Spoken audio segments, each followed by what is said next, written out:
Chama dado lá, os momentos desta vida que amarei, Senhor.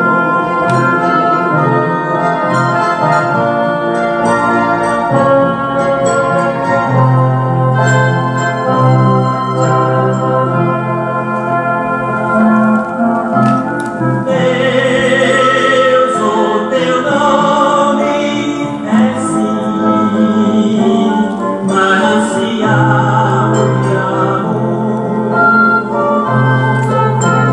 Quem te conhece, ó Pai, não provam disso com teu poder, seguro estou da maldição, pois teu amor travou meu coração. Hoje limpo estou, o sangue do Calvário meus pecados já lavou, Senhor.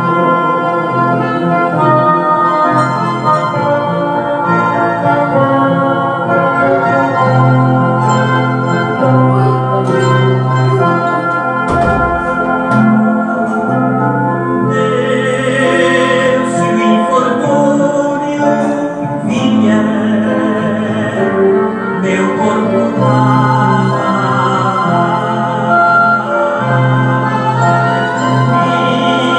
minha alma sente pecar, dores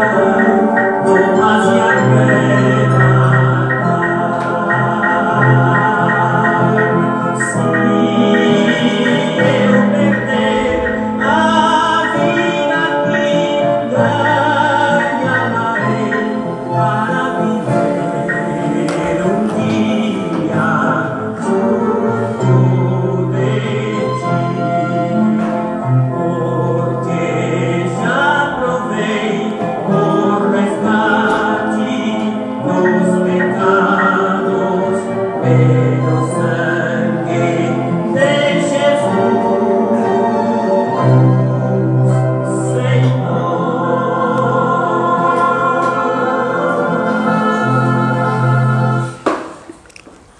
Deus continua abençoando, preciosos irmão, irmã, aonde você estiver, que a graça de Deus esteja contigo e que Deus te dá vitória, que Deus te dá alegria, que Deus traga uma inundação do Espírito Santo sobre o teu lar, sobre o teu ministério, se é um pastor que está me ouvindo, que Deus,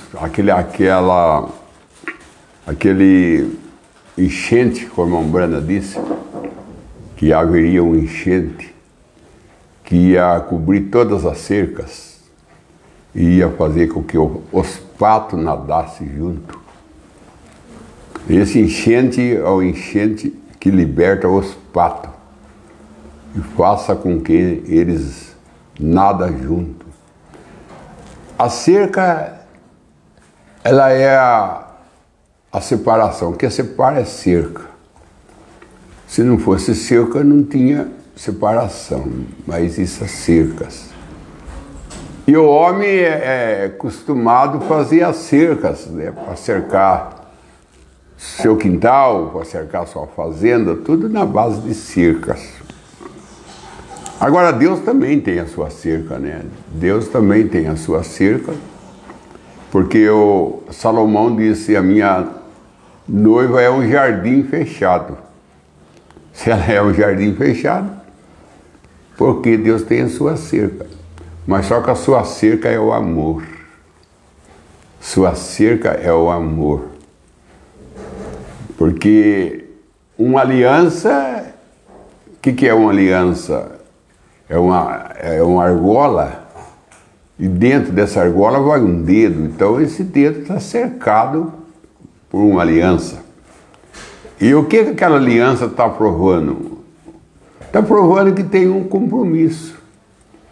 Que aquele dedo ali, dentro daquela aliança, pertence a alguém.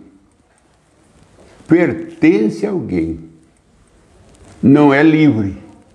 Aquela aliança está dizendo, essa pessoa não é livre. Se é uma mulher, ela está dizendo para os homens, tira o olho de mim, que eu não sou livre. Mas quem é que está falando? A aliança.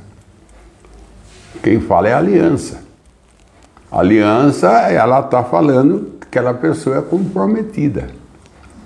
Aí Deus fez uma aliança também ao nosso redor, para mostrar que nós somos comprometidos a Ele, que nós tem dono, né? Nós tem dono. Agora, lá no tempo de Moisés, quando ele escreve a lei, que ele coloca a lei do jubileu, que de cada 50 anos tocava a trombeta do jubileu, e todo escravo estava livre para voltar ao lar, à esposa, aos pais. Não podia o seu senhor segurar o escravo, porque tocou a trombeta do jubileu. A trombeta do jubileu foi tocada em Atos dos Apóstolos, capítulo 2, o Espírito Santo. Então ele veio e tocou a trombeta do jubileu. Por isso que Jesus ficou 40 dias, dos 50 dias, que era o jubileu. O Espírito Santo desceu e tocou a trombeta. Que trombeta? O Evangelho. O Evangelho. Que todos estão livres. Todos estão livres. Agora, depende, a liberdade depende de quem quer ser livre. É a mesma coisa você colocar uma comida na mesa. Come quem quer. Você não pode obrigar a pessoa a comer. Ponhar de goela abaixo a comida. Ela tem que, a comida está na mesa. Agora ela é que tem que sentar e comer. Assim também é Deus. Deus, o Espírito Santo, em Atos 2, tocou a trombeta do jubileu. Todo mundo está livre, todo está livre. Todo está livre, porque o Cordeiro de Deus levou o pecado do mundo, o Espírito Santo desceu e declarou: vocês estão todos livres para voltar para casa. Voltar para casa. Agora, irmão, vamos falar de voltar para casa? Por exemplo, Israel, quando saiu do Egito, ele estava voltando para casa, porque Canaã era a terra deles. Foi lá que Abraão, Isaac, Jacó andou. Israel não estava indo para uma terra estranha, estava indo onde eles andaram ali através do seu pai, como semente nos seus pais. Eles andaram ali, porque eles tiveram nos seus pais através de semente. Então eles estavam voltando para a sua terra, Canaã. Estavam voltando para a sua terra. Voltando para casa, né? Voltando para casa. O que Moisés fez?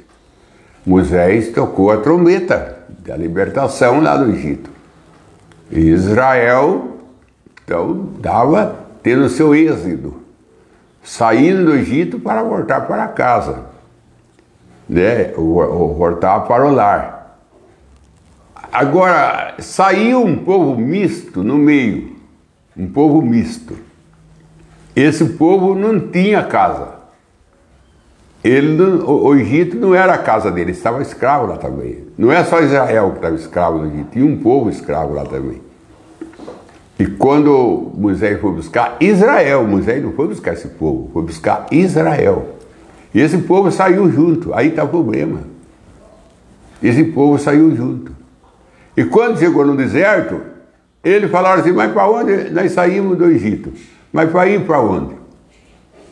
Nós não tem para onde ir. Aí começaram a querer voltar para o Egito. Então vamos voltar para o Egito, já que nós não tem aonde ir. Canaã é de Israel, não é nosso. Canaã é de Israel. Israel está certo, está indo para a terra dele, mas nós está indo para onde? Então tem gente que não tem casa, que não tem para onde ir. Capital São Paulo, tem um grupo de pessoas que moram na rua lá, um grupo grande. não vou citar o nome aí para não dar problema. Não tem casa. Não tem casa. Se não tem casa, dá problema na rua. Não tem casa. Morre de frio, porque não tem casa. Não tem aonde ir. Não tem aonde ir. E quando não tem aonde ir, para frente não tem nada para frente. Para trás, também não tem nada para trás. Então fica dando alvoroço. Fica dando alvoroço. Esse que dá os alvoroços. Aquele que não tem aonde ir. Agora, eles morreram no deserto. Eles tiveram que morrer no deserto. Morreram no deserto porque não tinham onde ir. Aí você fala, mas eles tinham coluna de fogo, eles tinham rocha ferida. Mas para eles não servia nada disso. Nós encontramos que um rapaz com uma caminhonete,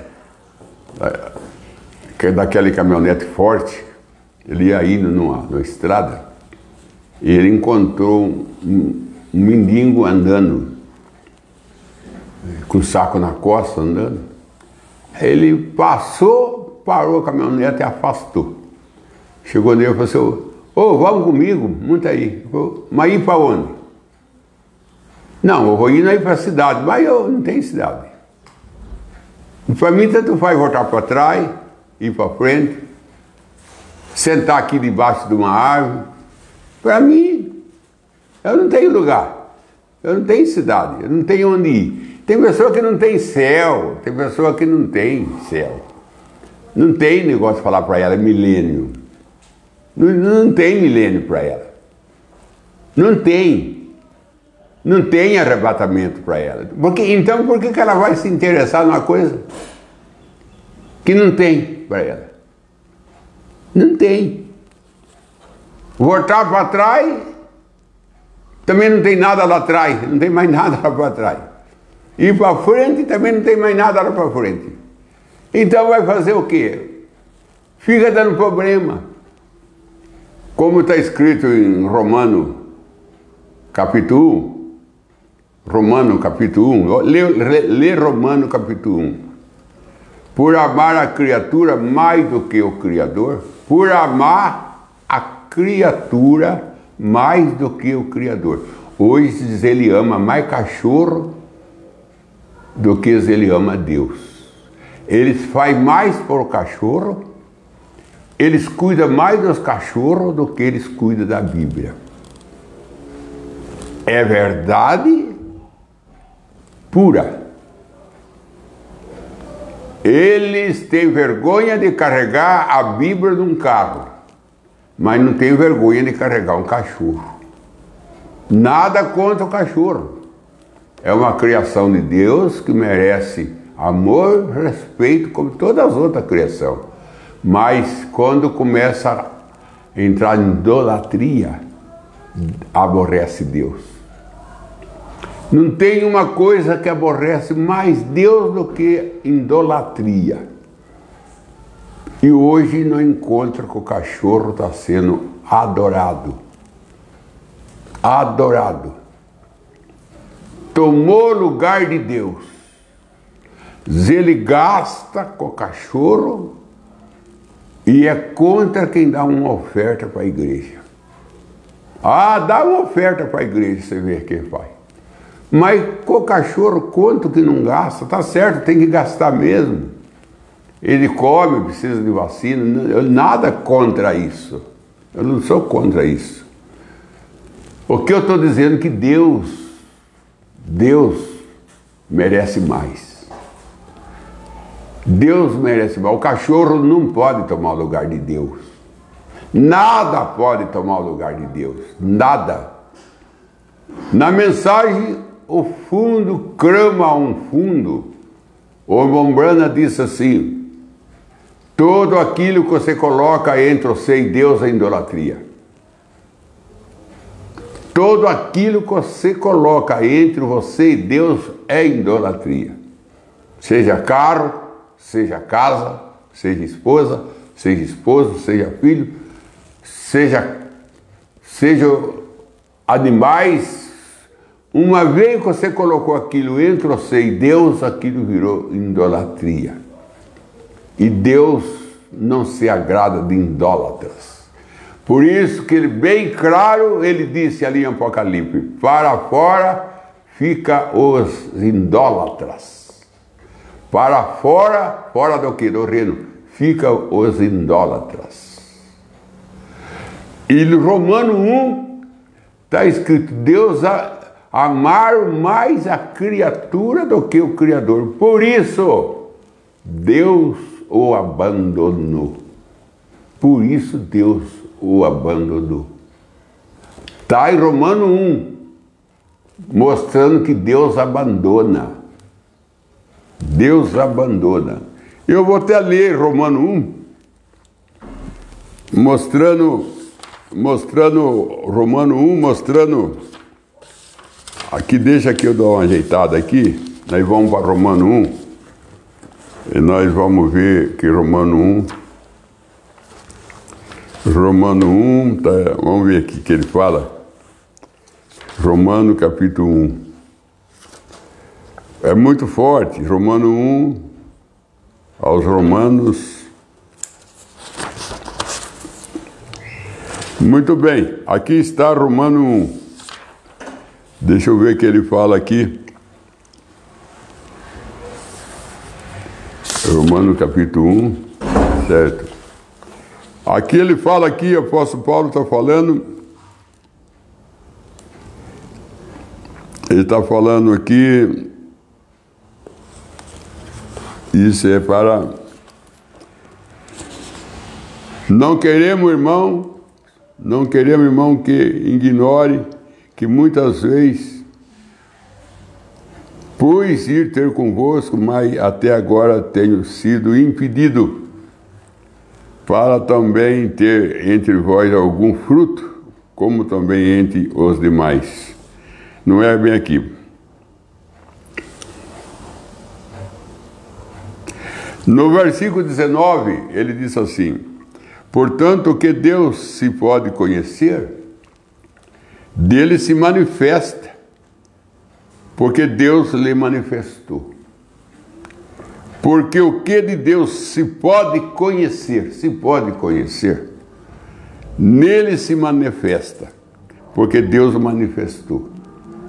Porquanto as coisas invisíveis, desde a criação do mundo, tendo tanto o seu eterno poder, como a sua divindade, se entende. Tudo que é de Deus, tanto o seu poder como a sua divindade se entende claramente, se vê pelas coisas que estão criadas. Isso é a natureza. O apóstolo Paulo está falando assim, tudo que é de Deus, tudo que é eterno, tudo que é poder, se conhece através daquilo que foi criado.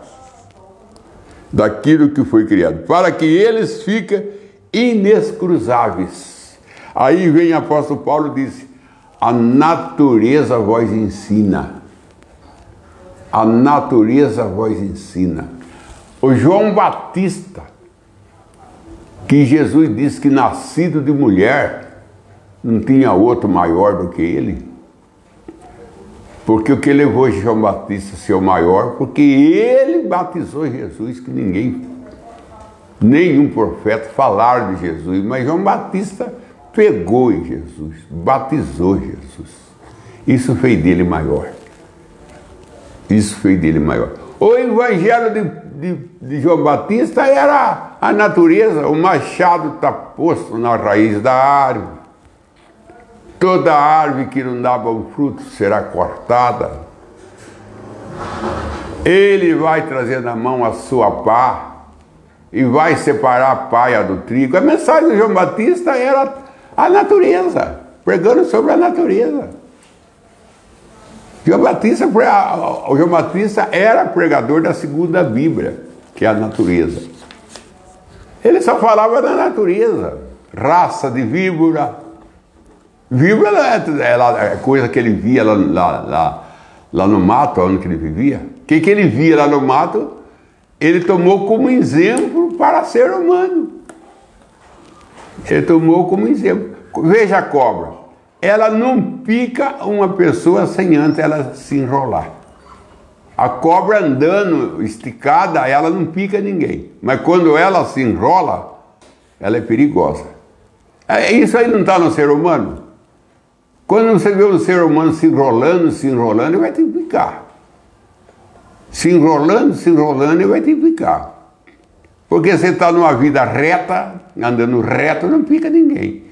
Mas começou a enrolar isso, enrolar negócio aqui, enrolar negócio lá. Começou a enrolar, vai picar. Ele fala aqui assim, portanto, tendo conhecimento de Deus. Ele está falando com crente aqui, viu? Tendo conhecimento de Deus, não glorificaram como Deus. Tendo conhecimento de Deus, não glorificaram como Deus. Nem lhe deram graça. Nem lhe deram graça. Ô irmão, Jesus dá casa, Jesus dá saúde. Jesus dá carro, dá garagem. Jesus dá sabedoria para tirar carta, para dirigir o carro. A pessoa não dá graça nenhuma a Deus. Não agradece Deus. Não vai no altar falar obrigado, Senhor, por eu existir. Obrigado pelas noites. O irmão Brando ensina a nós a agradecer até o sabonete que nós usamos para se banhar. O irmão Branda ensina nós a agradecer até a água que sai na nossa torneira. Mas cadê o agradecimento disso? Cadê? Antes, em seu discurso, em suas pregações, né? Porque discurso é pregação, se desvanecera e o seu coração insensato se obscureceu. No discurso. Por isso que o irmão Brana diz que aqueles dois anjos que descem em Sodoma e Gomorra, eles cegam o povo de Sodoma. Os dois anjos não abriu o olho do povo de Sodoma e Gomorra. Cegou o povo de Sodoma e Gomorra, que eles procuravam a porta onde estavam os dois anjos de Ló e não achavam. A porta é Jesus. Eles procuravam Jesus e não achavam. Os dois anjos cegou Sodoma e Gomorra. Não deixava eles achar a porta. Ficaram cegados. E os dois anjos é Billy Graham e Oral Roberts hoje. É o evangelista do mundo. Cegando, o mundo está cego pelos seus próprios pregadores. Por isso que o irmão Brana disse, o problema está nos líderes. Os problemas estão nos líderes. Veja aqui que ele diz: dizendo-se sábios, tornaram-se loucos. Dizendo-se sábio, eu sou doutor, eu tirei diploma, eu tenho tanto diploma, e se tornaram loucos porque fala que o homem veio do macaco. Se tornaram loucos porque fala que Deus é 3 pessoas. Se tornaram loucos porque batiza no Pai, Filho e Espírito Santo. Se tornaram loucos porque acha que igreja grande e bonita é sinal de bênção. E muitas coisas que nós pensamos que é bênção, não é bênção.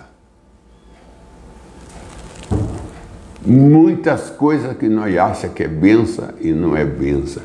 O Rite também quis abracar o mundo para ele. E bracou? Não abracou. Mudando a glória de Deus, versículo 23. Mudando a glória de Deus incorruptíveis, mudando a glória de Deus incorruptíveis, porque Deus é incorruptíveis, em semelhança de imagem de homem corruptível, e de aves, aí entra os passarinhos, e de aves, e de quadrúpedes, e de répteis. Por isso também Deus o entregou às suas concupiscências de seu coração, da imundície, para desonrar os seus corpos entre si. Entre si. Por isso que Deus o entregou. Mas tem um lugar aqui que fala que Deus o abandonou. Deus o abandonou. Vou continuar lendo.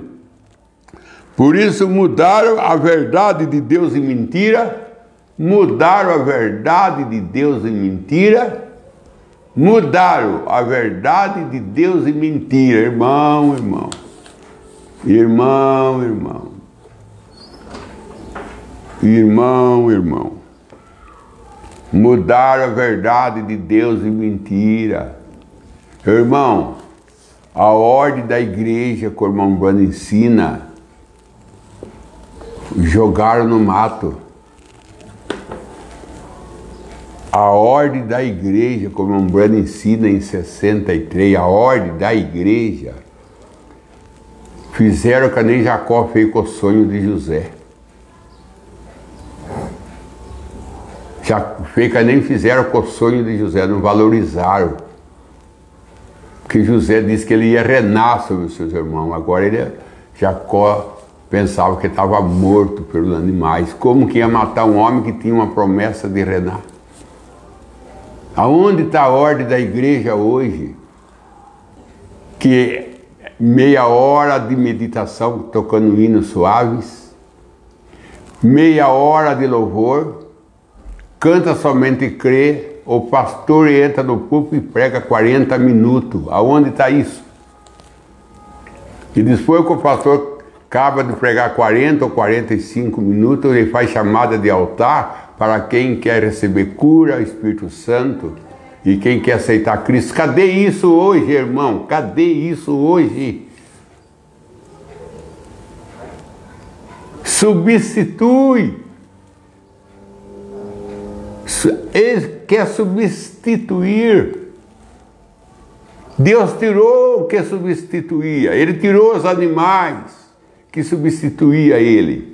Ele tirou o boi, ele tirou a pomba, ele tirou a rolinha, ele tirou o cabrito, ele tirou as ovelhas, ele tirou tudo, ele expulsou tudo isso do tempo, porque agora ele era o Cordeiro de Deus que tira o pecado do mundo. Ele tirou tudo e se colocou no lugar. Aqueles animais eram substitutos, estavam substituindo Jesus.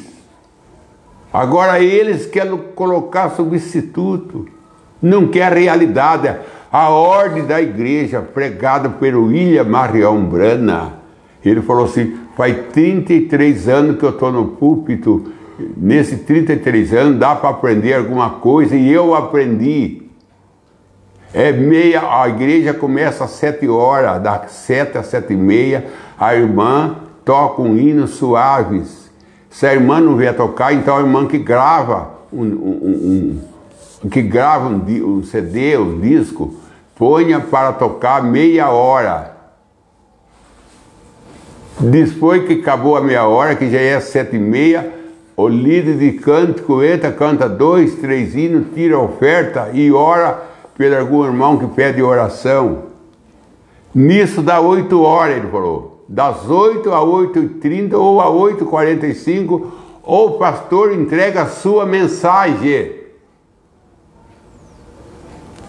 Já é 8h45, falta 15 minutos para as 9.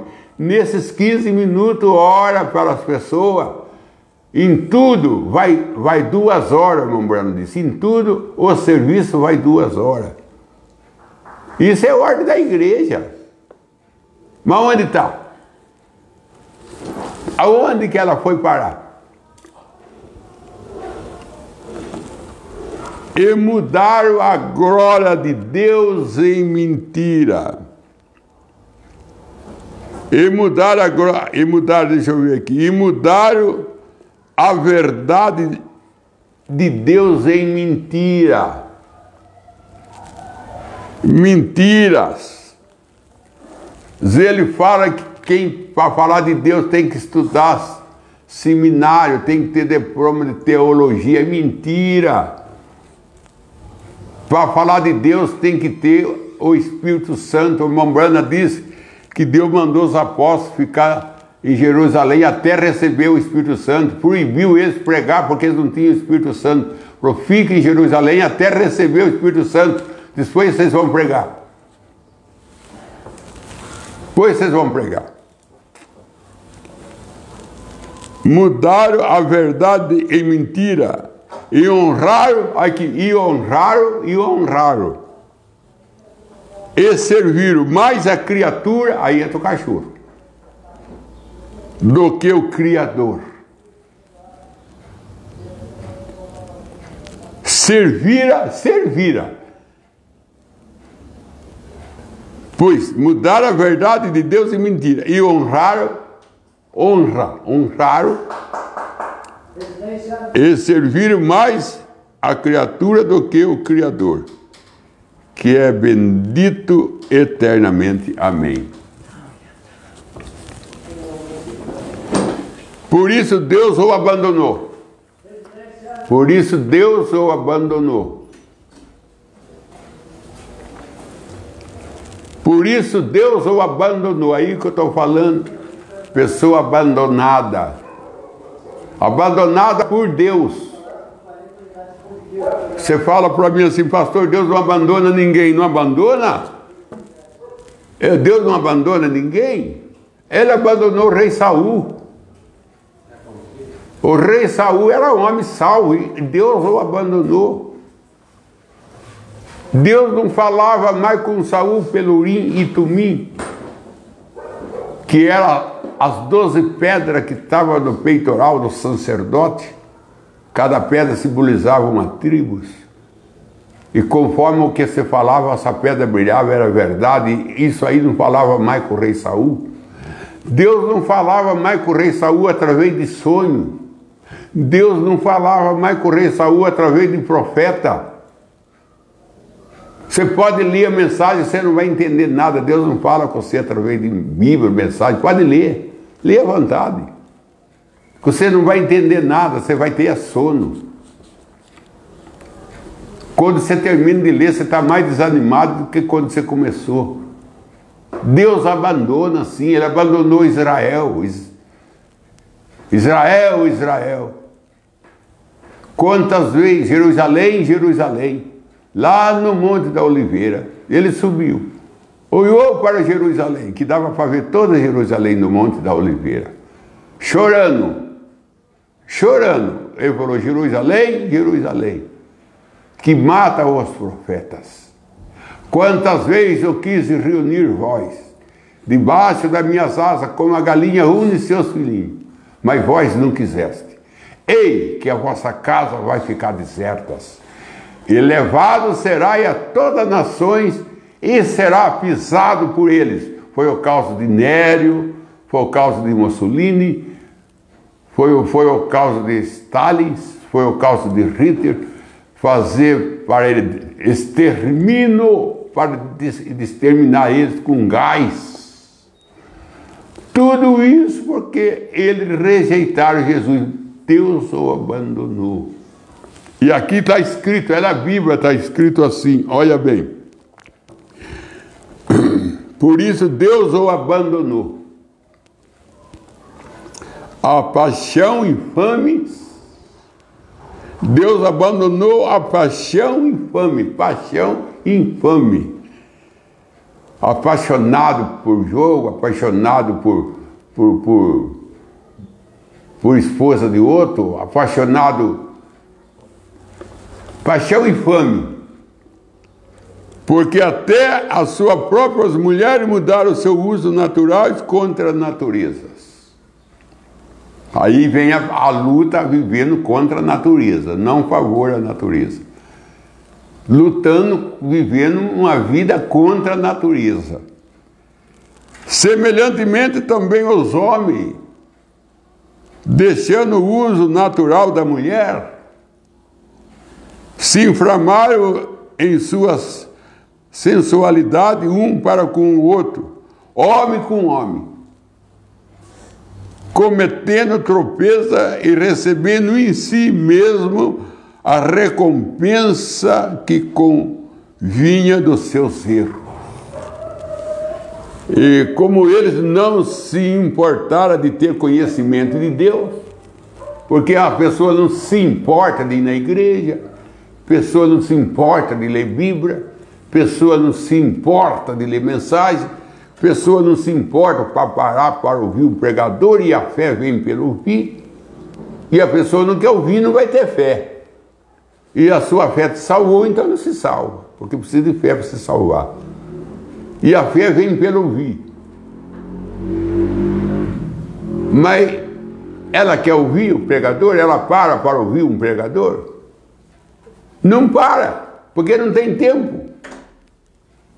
E como eles não se importaram de ter conhecimento de Deus, assim Deus o entregou a um sentimento perverso para fazer coisa que não convém.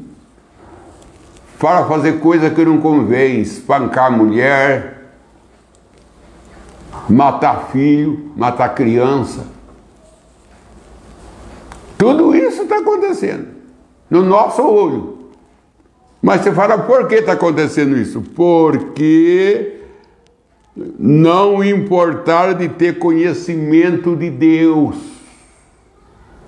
Assim Deus o entregou a um sentimento perverso para fazer coisa que não convém.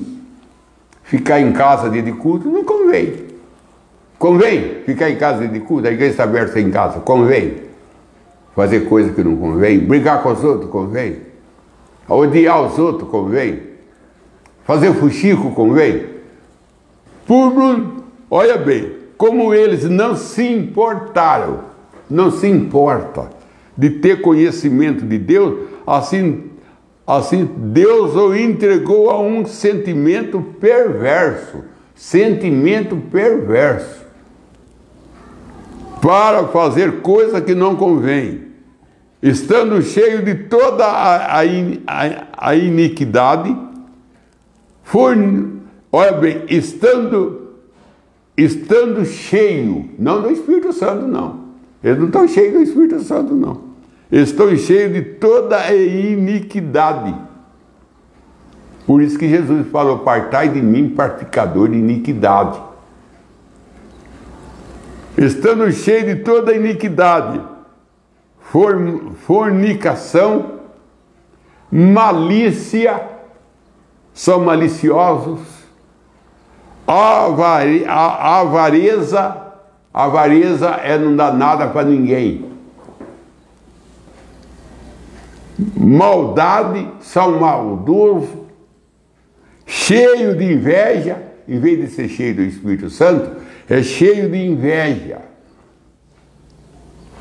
Homicídios,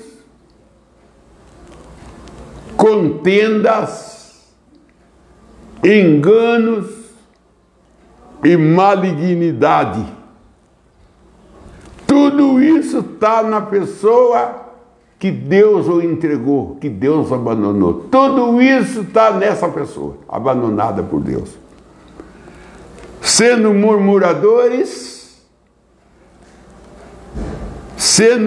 murmuradores, detratores é que faz trato com a pessoa e não cumpre. Combina com a pessoa uma coisa, mas não cumpre. Detratores, não cumpre com o dever. Detratores, soberbos, não cumprimenta ninguém, ou não recebe nada de ninguém, é soberbo.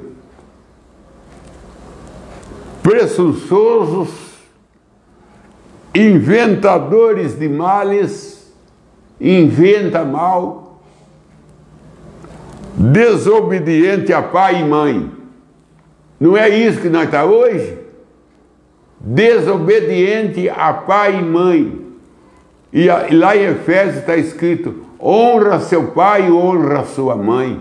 para que tudo vai bem e vive muito tempo sobre a terra. Honra seu pai e sua mãe para que tudo vai bem e vive longos dias sobre a terra. Lá em Efésios está escrito isso. E aqui o apóstolo Paulo está dizendo, desobediente a pai e a mãe, nécios, infiéis no contratos, sem afeição natural, não tem aparência natural,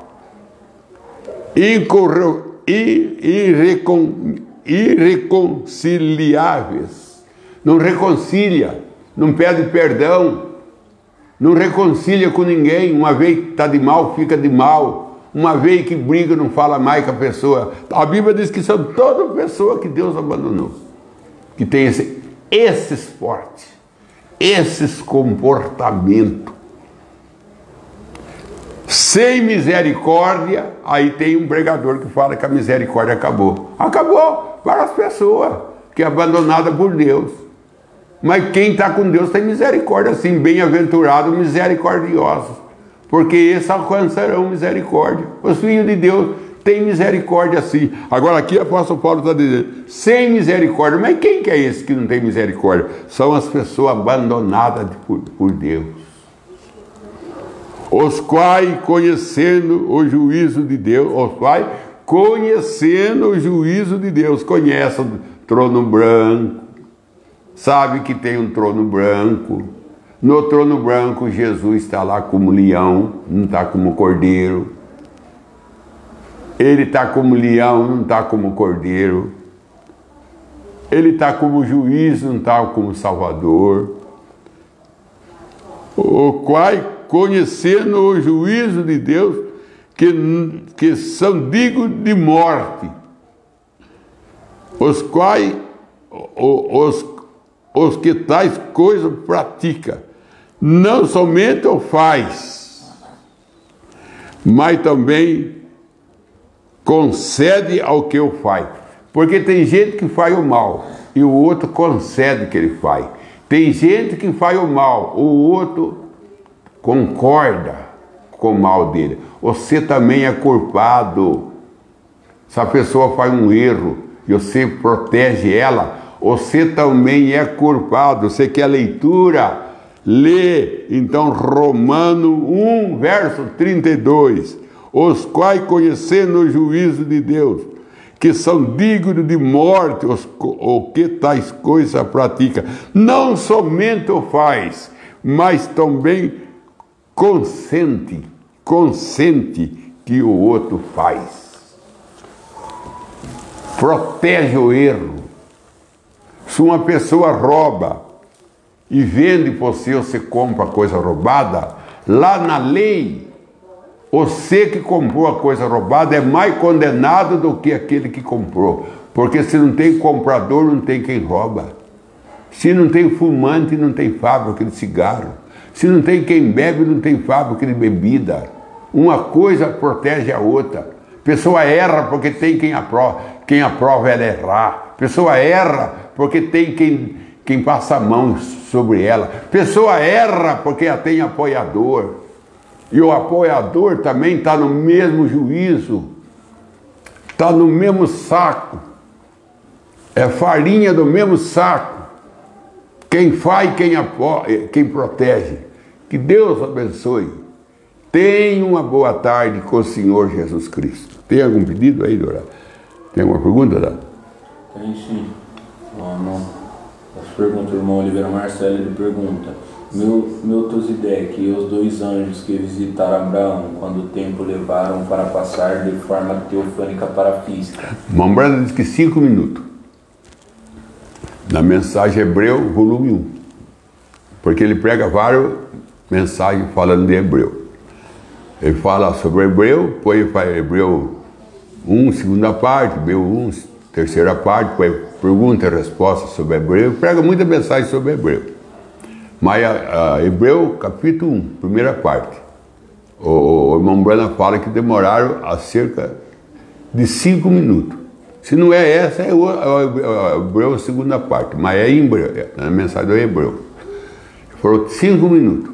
Eles vieram em teofania, depois eles pegaram, o Elohim pegou um punhado de pó de terra, do pó, soprou, formou um corpo, falou, Miguel entra dentro. Aí soprou outro punhado e falou, Miguel entra dentro. Depois pegou outro punhado e ele entrou dentro. Nessa altura ele não era mais teofânico. Nessa altura ele já tinha um corpo de carne, ele já podia comer com Abraão. Depois que eles comeram com Abraão, os 2 anjos desceram para Sodoma e Gomorra, e Elohim ficou com Abraão. Aí Abraão começou a interceder. Que ele falou para Abraão, não é certo eu esconder de Abraão que eu vou fazer, sendo ele um profeta. Deus não esconde do profeta o que ele vai fazer. Então ele falou assim, sendo ele um profeta, eu não posso esconder de Abraão, que ele ia queimar Sodoma e Gomorra. E Abraão, então, viu que lá dentro de Sodoma e Gomorra estava Ló, com a sua família. Aí ele começou a interceder. E se tiver 50, se tiver 40. Isso era ele com Elohim. Depois Elohim desce lá sozinho para ver. Ele falou, vou descer lá ver se é verdade o que chegou até o céu com seus pecados. Eu vi o pecado de Sodoma e Gomorra, chegou ao céu. Quando chega ao céu, irmão, quando o pecado chega ao céu, é ponto final. Porque ele falou assim para Abraão, a sua descendência vai ficar presa na terra do Egito, até que a medida dos amorreus encher. Quando a medida do pecado dos amorreus encher, eu tiro ele de lá e ponho em Israel. Existe isso aí, medida do pecado encher. Pecado também tem medida. E quando enche, é o final, é o fim. Pecado tem medida. E tem pessoa que vai pecando, uma hora a medida enche o cálice. Aí derrama. E derramar é juízo. Aí vem Deus, elimina. Israel vai ficar preso no Egito até que a taça do pecado dos amorreus enche. Quando encher, eu tiro esse de lá e ponho em Israel. Então, como é que é a pergunta, Dado? A pergunta é, meu Deus, ideia que os 2 anjos que visitaram Abraão, quanto tempo levaram para... Então, 5 minutos. Depois, eles desceram para Sodoma. Os dois ainda desceram em carne. Não desceram em teofania. Porque Ló fez também para os 2 anjos, Ló também deu alimento para ele. Só que o alimento que Ló deu foi um banquete bem pobre. Foi um banquete, não é que nem um banquete de Abraão, não, que tinha novilho. No banquete de Abraão tinha coalhada. Ló parece que fez bolo, os 2 anjos. Fez bolo, os 2 anjos. Então eles comeram e estavam ainda no corpo de carne. Aí devolveram o pó para a terra, aí a Mambrana disse, devolveram o pó para a terra e subiram para o céu. Devolveram para a terra e subiram para o céu. Agora o irmão que está fazendo a pergunta. Quando o irmão Brana está falando isso, eu não sei se é Hebreus 2, segunda parte, não é no Hebreu 1 que ele fala, mas lá deve ser no Hebreu 2. Ele fala assim, ele chama um irmão que tá no culto, fala, irmão, aí estamos nós. Quando ele está tratando desse assunto, de pegar o pó da terra e transformar num corpo, ele fala, irmão, aí estamos nós. Quer dizer que Deus vai fazer com nós o que ele fez com Elohim e com os 2 anjos. Ele vai pegar o pó da terra e soprar, aí estamos nós. Aí é a ressurreição. O irmão Branda mostra que ali está o tipo, o quadro do que Deus vai fazer com nós quando ele vier. Com nós, ele vai soprar, ele vai vir com o sopro, que ele fez com Adão. E esses 16 elementos nossos se transformam num corpo. Aí a teofania entra dentro, que nem aconteceu lá. Entra dentro.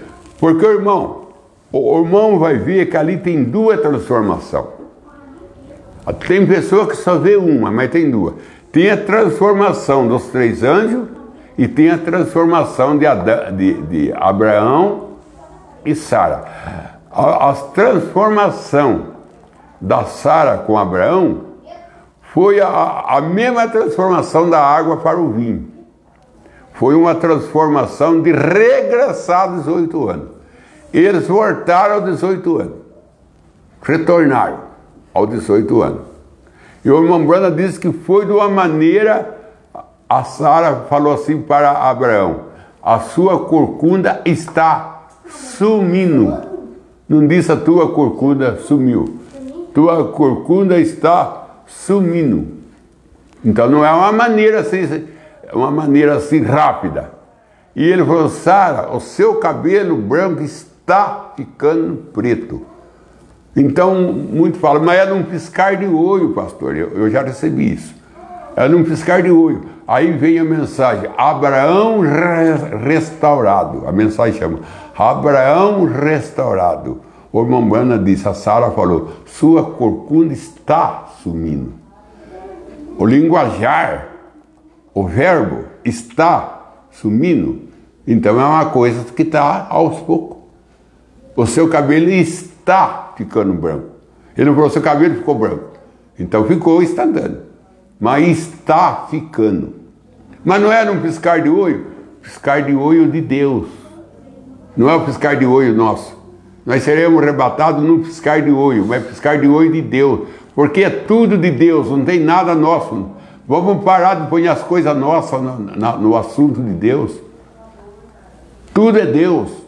É o piscar de olho de Deus. Num piscar de olho seremos arrebatados. Mas é o de Deus. Mas é o de Deus. Porque ele disse que ele vem como ladrão de noite. Ele vem como ladrão de noite. E o ladrão só entra numa casa para levar coisa valorosa. Ladrão não vai entrar numa casa para levar vaso sanitário, para levar panela velha. O ladrão não entra numa casa para levar guarda-roupa, que a porta está caindo. O ladrão vem para roubar joia. Ele vem como ladrão à noite para levar a joia que está no mundo embora. Por isso que ele vem como ladrão à noite. Ele falou: e o ladrão vem a hora que a pessoa não espera. Vem a hora que a pessoa não espera. Então, foi a coisa de 5 minutos para eles transformarem teofania, corpo glorificado. Agora, para ele voltar a ser teofania, eles tiveram que ir tirar Ló para depois voltar. E demorou mais. Mas tem mais uma pergunta junto. Não, só tem isso. Só tem essa. Tem a outra. O que a Bíblia quer dizer quando afirma que abriram-se os olhos de Adão e Eva, ambos estavam no paraíso? Abriram seus olhos porque eles tinham um véu no olho. Eles tinham um véu. A turma fala que Adão e Eva andavam nu, né? Isso aí é o linguajar universal. Adão e Eva andavam nu. Não. Eles tinham um véu no olho que não deixava eles ver que estava nu. Eles tinham um véu no olho. O camelo também tem um véu no olho que não deixa a areia entrar no olho dele. O camelo. Quando ele entra no deserto, no areião, desce um véu em cima do olho do camelo que não deixa ele ficar cego. Você vê o que Deus faz. Deus não sabia que o camelo ia andar no areião, em deserto. Então Deus já fez para ele um Ray-Ban, né? Um Ray-Ban. E aquele véu cai em cima do olho dele e ele entra no deserto e a areia não atrapalha ele. E assim Adão e Eva tinham um véu sobre o seu olho que não deixava um ver que o outro estava nu. Eles não via que estava nu por causa do véu. Quando esse véu foi retirado, eles viram que estava nu. Vamos para a próxima pergunta. Então, a irmã Isabelle Santos, ela tem algum significado a túnica de José ter sido manchado de sangue de cabrito? Deus continue te abençoando. O significado da túnica de José era de 7 cores. Ela apontava para a aliança que Jacó tinha com ele. Era uma túnica de 7 cores. O irmão Branham disse que aquela túnica de 7 cores é a 7 eras da igreja. A túnica de 7 cores de José é a 7 eras da igreja. O irmão Branham disse isso na mensagem discernimento de espírito. Ela vem de Goiânia, essa mensagem. Chama discernimento de espírito. O irmão Branham fala, a túnica de 7 cores de José era a aliança que Jacó tinha feito com ele, apontava para as 7 eras da igreja. Então, quando as 7 eras da igreja terminar também, que for tudo rasgada, né, tudo, então, tudo manchada, né, que a 7 eras da igreja vai ser tudo manchada, não com sangue de cabrito, mas com sangue do próprio Senhor Jesus Cristo. É tempo, então, quando José perdeu a túnica, ele foi para a escravidão. E quando a 7 eras da igreja acabar, então Jesus volta para Israel. Jesus desce para Israel, para pegar os 144 mil. Ele perdeu a túnica para descer para o Egito. Agora a túnica sai, que é a 7 eras da igreja, banhada de sangue. Não do sangue de cabrito, com o sangue de Cristo. Banhado com o sangue de Cristo. E Jesus desce. Lá ele desceu para o Egito, para o gentil. Agora ele inverte. Ele desce para Israel, para pegar 144 mil. Vamos para o espírito de oração então. Já, William, pede oração a seu favor, família, ao seu tio Oliveira Marcelo, mais do Espírito Santo, oração à sua família, aos irmãos da fé, Thalita Nini, seu favor, família, sua esposa. Senhor Deus, que a tua graça nos enche o teu Espírito Santo e que o Senhor ajude a nós a ser fiel a ti e que o Senhor abençoa cada irmão e cada irmã. Não deixa nós ponhar nada entre o Senhor e nós, Pai. Que o Senhor sempre esteja na nossa frente. Como disse o William Branham Meda, saia da minha frente, Meda, senão Deus te mata. Quando a Meda quis se opor ao irmão Branham em alguma causa, o irmão Branham falou, Meda, saia da frente, senão Deus te mata. Então não deixa, Pai, nós ter nada na nossa frente, somente o Senhor. Ajuda nós a levar isso a sério, Senhor. A vez nós adoramos, servimos mais a criatura do que o Senhor. Damos mais valor à nossa casa do que damos valor à igreja. Então, Pai, livra nós de cometer esse erro. E é um erro grave, porque mexe contigo, Senhor. Em nome de Jesus Cristo. Amém, Senhor. Amém.